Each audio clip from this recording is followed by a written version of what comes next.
Good morning student. आज हम लोग संस्कृत खंड पढ़ेंगे कक्षा 12 की। इसमें जो पहला चैप्टर है भोजस्य औदार्यम, भोज की उदारता। इसमें राजा भोज और एक दरिद्र की कहानी, गरीब की कहानी बताई गई है, उसके बारे में पढ़ेंगे। पहले मैं पैराग्राफ पढ़ता हूँ, उसमें जो मीनिंग्स हैं उसको बताऊँगा, फिर अर्थ। ततः कदाचित् द्वारपाल आगत्य महाराजं भोजं प्राह देवकौपीना वशेषो विद्वान् द्वारी वर्तते इति राजा प्रवेशाय इति प्राह। ततः प्रविष्टः सः कवि भोजमालोक्य अद्य मे दारिद्र्यनाशो भविष्यतीति मत्वा तुष्टो हर्षाश्रुणि मुमोच। राजा तमालोक्य प्राह कवे किं रोदिसि इति। ततः कबीराह राजन आकर्ण्य मदगृह स्थितिम। कौपीनावशेष मीन्स होता है जिस पर लंगोटी मात्र शेष है, या शरीर पर केवल लंगोटी पहने हुए हो, अर्थात दरिद्र। दरिद्र नाशा मीन्स होता है दरिद्रता का नाश। मत्वा मीन्स मानकर। हर्षाश्रुणि मुमोच खुशी के आंसू ढलका दिए। मदगृह स्थितिम मेरे घर की स्थिति को। यहाँ पे कहते हैं कि ततः कदाचित् द्वारपालः आगत्य महाराजं भोजं प्राह। यहाँ पे कहा गया है कि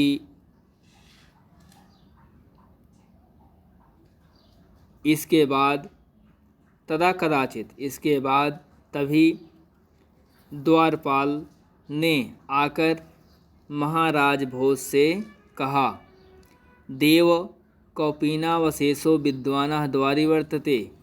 क्या कहते हैं? और द्वारपाल राजा भोज से आकर क्या कहता है कि देव केवल लंगोटी पहने एक विद्वान द्वार पर खड़े हैं। राजा प्रवेशय इति प्राह। राजा बोले प्रवेश कराओ। ततः प्रविष्ट सः कवि भोजमालोक्य अद्य मे दारिद्र्यनाशो भविष्यति तथा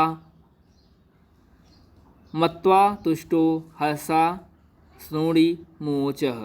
यहाँ पे कहते हैं कि तब प्रवेश होकर उस कवि ने भोज को देखकर आज मेरी दरिद्रता का नाश हो जाएगा, यह मानकर प्रसन्न हो खुशी के आंसू बहाए। फिर राजा तमालोक्य प्राह कवे किम रोदिसि। फिर राजा ने उसे देखकर कहा, हे कवि रोते क्यों हो। ततः कबीराह राजन आकर्ण्य मदगृह स्थितिम। तब कवि बोला, राजन मेरे घर की दशा सुनिए। वो श्लोक रूप में बोलते हैं। वो कहते हैं कि अय लाजानुच्चय्य पथि वचनमाकर्ण्य गृहिणी शिशोकर्णो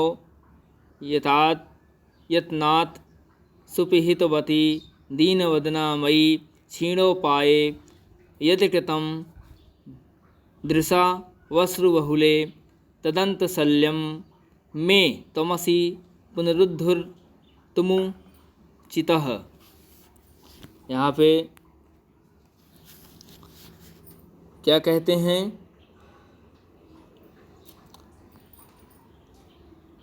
लाजानुच्चयी मीन्स होता है खीलें या उच्च शब्द।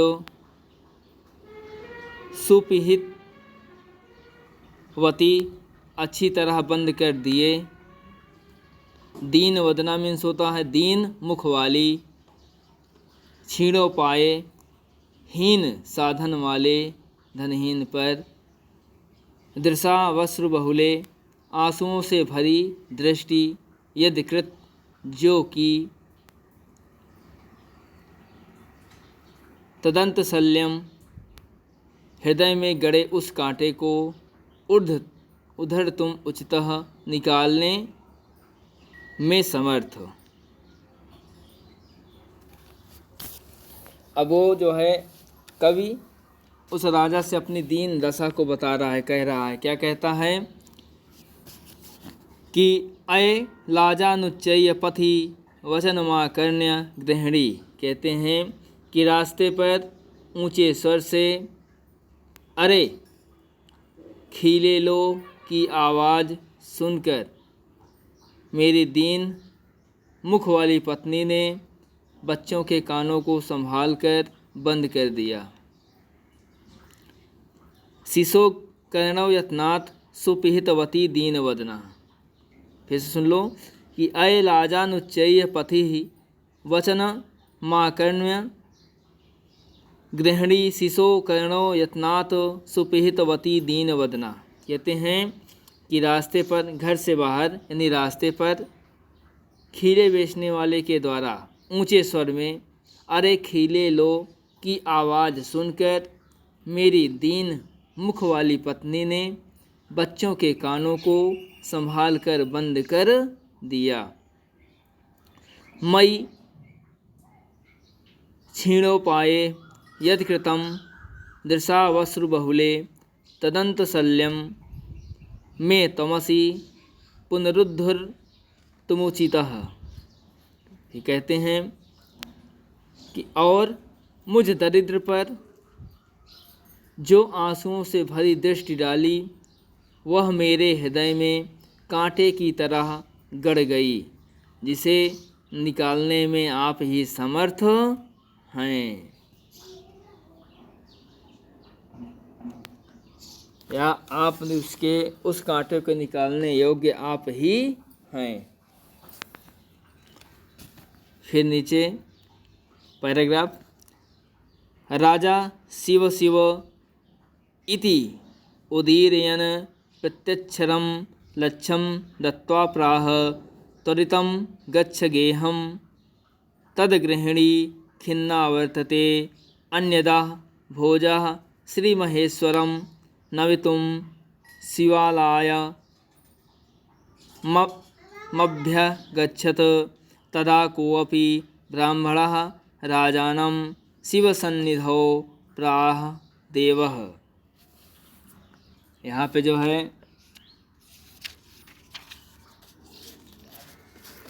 क्या कहते हैं,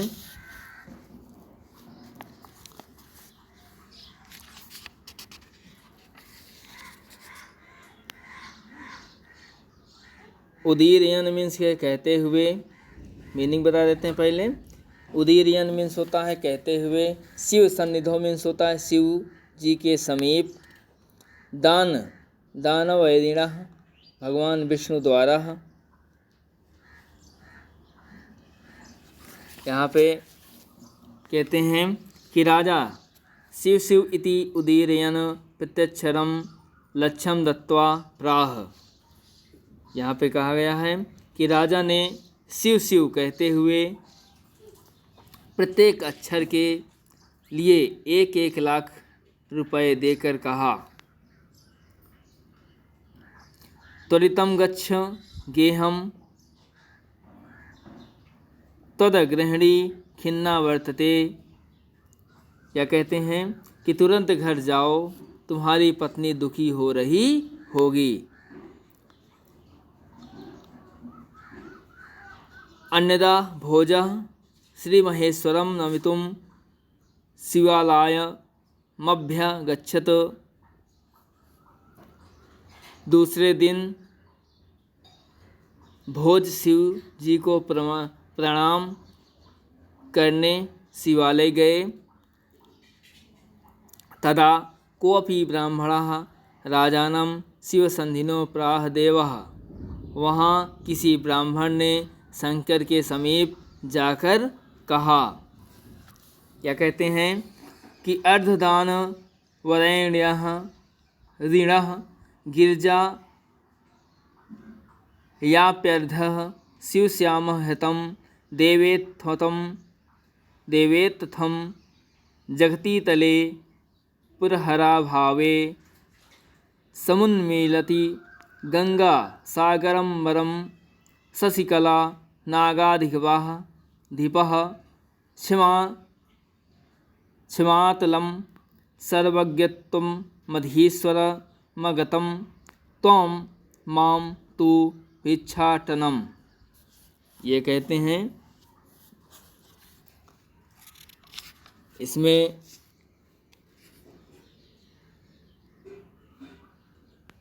पहले जो है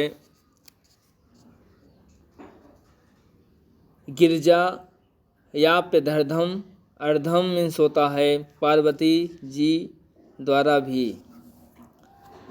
शिवस्या हृदम मीन्स होता है शिव जी के लिए। देवेत थम मीन्स होता है हे देव। इस पुरहरा भावे मीन्स होता है त्रिपुरारी शिव के अभाव में। समुल मीलत मीन्स होता है प्रकाशित करती है। गंगा सागरम मीन्स होता है गंगा सागर को। अंबर शशिकला मीन्स चंद्रकला आकाश को। नागाधिपः नागों के राजा।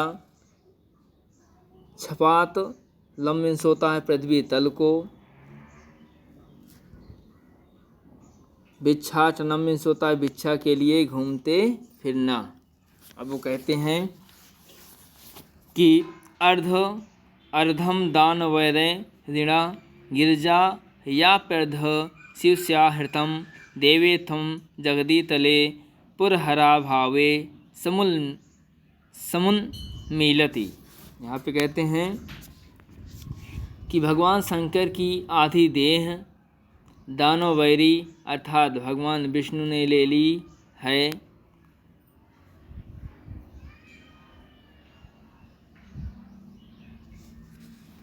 आधी पार्वती जी ने।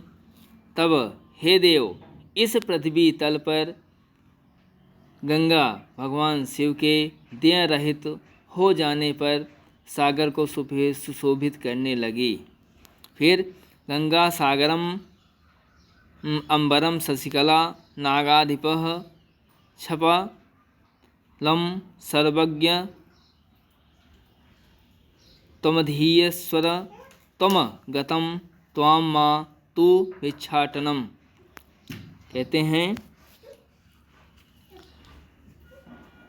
चंद्रकला आकाश को, शेषनाग पृथ्वी तल से नीचे, सर्वज्ञता और ईश्वरता आपको प्राप्त हुई और भीख मांगते फिरना मुझे। ये कौन बोलता है?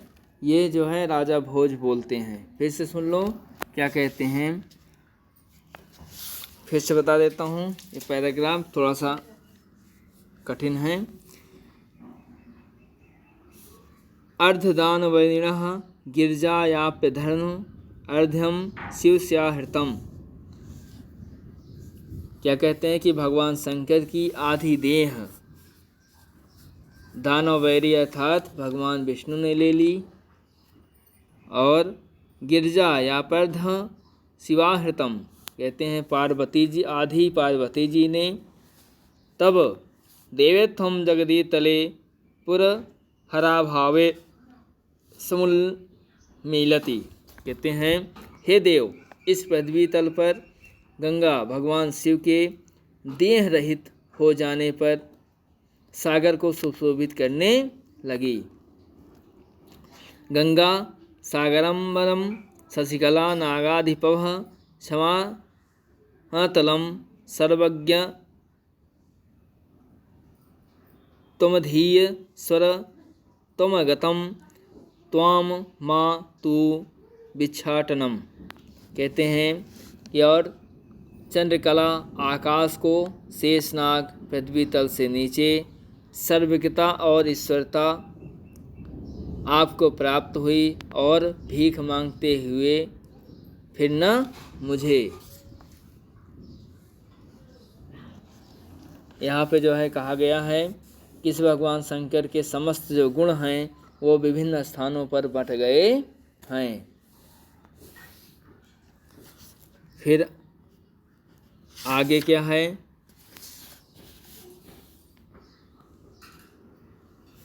राजा तुष्ट तस्मै प्रत्यक्षरं लक्ष्यं दत्तो अन्यथा राजा समुपस्थितां सीतां प्राह देवी प्रभातं वर्णय इति सीता प्राह। यहाँ पे कहते हैं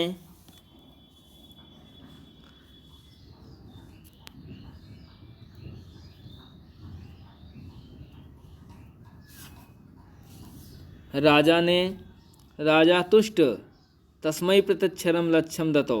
कहते हैं राजा ने संतुष्ट होकर उसे प्रत्येक अक्षर पर 1-1 लाख रुपए दिए। अन्यथा राजा समुपस्थिता सीतां प्राह।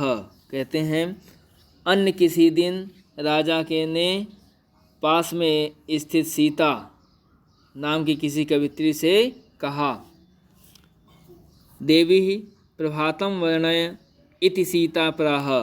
कहते हैं कि हे देवी प्रभात का वर्णन करो, सीता ने कहा।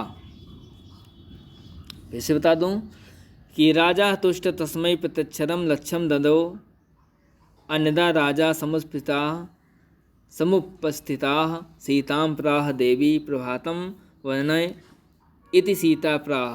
कहते हैं जैसे ही जो है राजा संतुष्ट होकर उसके प्रत्येक अक्षर पर 1-1 लाख रुपए दिए। अन्य किसी दिन राजा ने पास में स्थित सीता किसी कवित्री नाम की स्त्री थी उससे कहा, हे देवी प्रभात यानी सुबह का वर्णन करो। सीता ने कहा, बिरल बिरला स्थूलास्तारा कलाविव सज्जनाः मन इव मुनेः सर्वत्रैव प्रसन्न भून्नः हुन्नभाः अपसरित चाध्वान्तं चित्तात् सतामिव दुर्जनः वज्रति च निशां क्षिप्रं लक्ष्मीर्नुध्यमि नामिव। यहाँ पे कहते हैं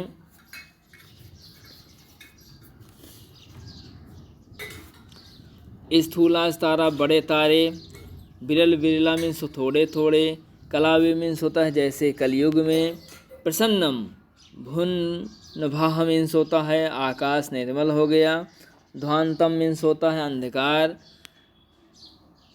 चित्तात सतामिव मीन्स होता है जैसे सज्जनों के चित्त से, लक्ष्मी रनुद्यमिव नामिव उद्यम रहित। यहाँ पे राजा भोज के आज्ञानुसार प्रभात का वर्णन करते हुए कवित्री ने कहा, क्या कहती हैं कि बिरल बिरला स्थूला स्तारा राह कलाविव सज्जनाः मन इव मुने सर्वत्रैव प्रसन्नम भुन्नभाः। कहते हैं बड़े तारे इस प्रभात बेला में, कवित्री कहती हैं कि इस प्रभात बेला में बड़े तारे कलयुग में सज्जनों के समान बहुत कम हो गए हैं। मुनियों के मन के सदृश आकाश सर्वत्र निर्मल हो गया है।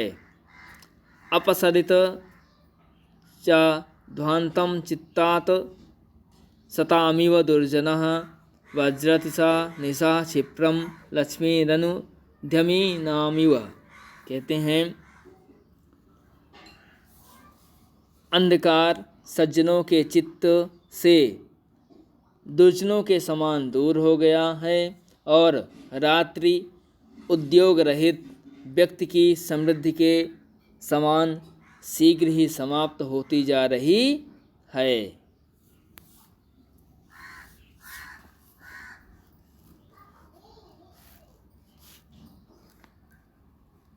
पुरुषार्थहीन व्यक्ति की समृद्धि मतलब लक्ष्मी से वही समृद्धि ये शीघ्र समाप्त होती जा रही है। फिर क्या कहते हैं कि राजा तस्यै लक्ष्यं दत्त्वा कालिदासं प्राह सखे त्वमपि प्रभातम वदनय इति तथा कालिदासा प्राह। यहाँ पे कहते हैं राजा ने उसे 1,00,000 देकर कालिदास से कहा, सखे त्वमपि प्रभातम वदनय इति, कि मित्र तुम भी प्रभात का वर्णन करो। ततः कालिदासा प्राह, तब कालिदास ने कहा, अभूत प्राची पिंगा रसपतिरिव प्राप्य कनकम गतच्छा यश्चंद्रो बुधजन इव ग्राम सदसि क्षणं क्षीणास्ताराः नृपतयं तया इवानुद्यमपराः न दीपाः राजन्ते द्रविण रहिता नामिव गुणाः। यहाँ पे कहते हैं प्राची मीन्स होता है पूर्व दिशा, पिंगा मीन्स होता है पीली, रसपति रिव मीन्स होता है पारे के समान, गतच्छा यश चंद्र मीन्स होता है चंद्रमा कांतिहीन हो गया, ग्राम्य सदसी गंवारों की सभा में, द्रविण रहिता नाम इव धनहीनों के समान। अब यहाँ पे जो है ऐसे राजा भोज अपने मित्र कालिदास से कहते हैं कि हे मित्र, आप भी जो है प्रभात यानी सुबह का वर्णन करो। तो कालिदास ने प्रभात का वर्णन कहते हुए इस श्लोक के द्वारा जो है प्रभात का वर्णन करते हुए कहते हैं, क्या कहते हैं कि अभूत प्राची पिंगा रसपतिरिव प्राप्यम कनकम गत छयाश्चंद्रो बुधजन इव ग्राम सदसी। कहते हैं कि पूर्व दिशा उसी प्रकार पीली हो गई है जैसे सुवर्ण के संयोग से पारा पीला हो जाता है। और गतच्छाया चंद्रमा बुधजन इव ग्राम सदसी, कहते हैं चंद्रमा उसी प्रकार कांतिहीन अर्थात फीका दिखाई पड़ता है जैसे गंवारों मतलब मूर्खों की सभा में विद्वान ऐसे दिखाई दे रहे हैं। तारे क्षण भर में सहसा उसी प्रकार क्षीण हो गए हैं जैसे उद्योग रहित राजागण की राज्यश्री क्षीण हो जाती है। क्षणम क्षीणस्तारः निपतयः इवानुव नुद्यमा परः, कहते हैं और दीपक उसी प्रकार शोभा नहीं पाते जैसे धनहीन व्यक्तियों के गुण। न दीपः राजन्ते द्रविण रहितानिव नामिव गुणा, कहते हैं कि दीपक उसी प्रकार शोभा नहीं पाते जैसे धनहीन व्यक्तियों के गुण।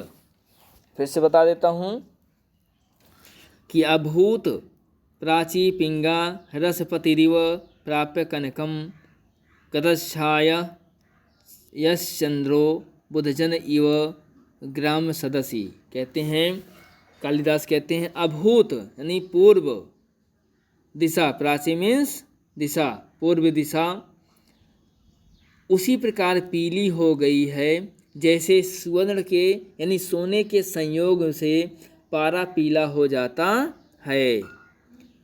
गतश्च चंद्रो बुधजन इव ग्राम सदसी, ग्राम्य सदसी, कहते हैं कि चंद्रमा उसी प्रकार कांतिहीन अर्थात फीका दिखाई पड़ता है जैसे गंवारों मूर्खों की सभा में विद्वान। क्षणम क्षीणास्ताराः नृपतयः इवानुनुद्यमा परः, कहते हैं और तारे क्षण भर में सहसा उसी प्रकार क्षीण हो गए हैं जैसे उद्योग रहित राजागण श्री, राज्यश्री अर्थात लक्ष्मी के साथ क्षीण हो जाती है। राजागण की जो राजश्री है वो पूरा सब कुछ क्षीण हो जाती है। और ना दीपा राजन्ते द्रविण रहित ना रहिता नामिव गुणा, कहते हैं और दीपक उसी प्रकार शोभा नहीं पाते जैसे धनहीन व्यक्तियों के गुण, उसी प्रकार जो है ये सब क्षीण हो जाते हैं। यह कालिदास ने ऐसे वचन बोले। फिर राजाति तुष्ट तस्मै प्रक्षरम लक्ष्यम दतो, राजा ने अति संतुष्ट होकर उसे प्रत्येक अक्षर पर 1 लाख रुपए दे दिए।